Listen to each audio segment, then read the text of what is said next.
बिस्मिल्लाहिर्रहमानिर्रहीम। अस्सलाम वालेकुम। कैसे हैं व्यूअर्स? उम्मीद करता हूँ बिल्कुल खैरियत से होंगे।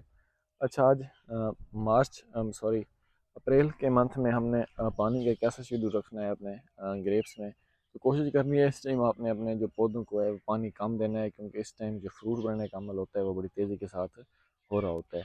लेकिन अगर बहुत ज़्यादा गर्मी पड़ जाए, मीन के टेम्परेचर यकदम एक ही दम से इजाफी होना शुरू हो जाए, बहुत ज़्यादा बढ़ना शुरू हो जाए, तो फिर आपने अपनी फसल को पानी लाजमी लगाना है। ज़्यादा पानी नहीं लगाना, बल्कि आपने हल्का पानी लगाना है, कम पानी लगाना है।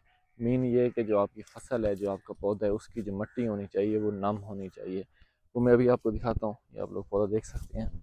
ये तो यहाँ पर हमने वो स्प्रे की थी, थोड़ा लेट हो गया, तो अभी देखिए जो घास है वो जड़ रहा है।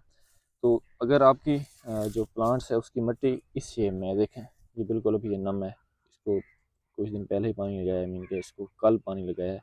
तो देखिए मिट्टी इसकी नम होनी चाहिए। अभी ये इसके ऊपर ये रेस जा रहा है, हमारी जो जड़ है। अगर मिट्टी इस तरह हो जाती है, बिल्कुल इस तरह देखें, ये जो मिट्टी है बिल्कुल खुश्क है, तो इस स्टेज के ऊपर आपने अपने पौधे को पानी लाजमी लगाना है।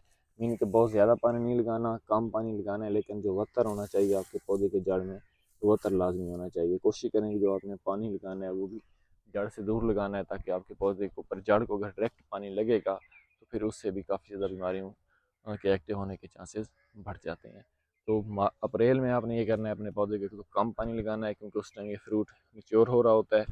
तो अगर ज़्यादा पानी लगाएंगे तो फिर जो फ्रूट होता है उसके गिरने के चांसेस ज़्यादा बढ़ जाते हैं। लेकिन इसका हरगिज़ मतलब ये नहीं है कि आपने जो है वो पानी बिल्कुल लगाना ही नहीं। लगाना ज़रूर है, लेकिन पौधे की हालत को देखते हुए, अगर उसको ज़रूरत है, उसकी मिट्टी नम है तो फिर नहीं लगाना। अगर मिट्टी खुश्क हो चुकी है तो फिर उसको पानी आपने लाजमी लगाना है।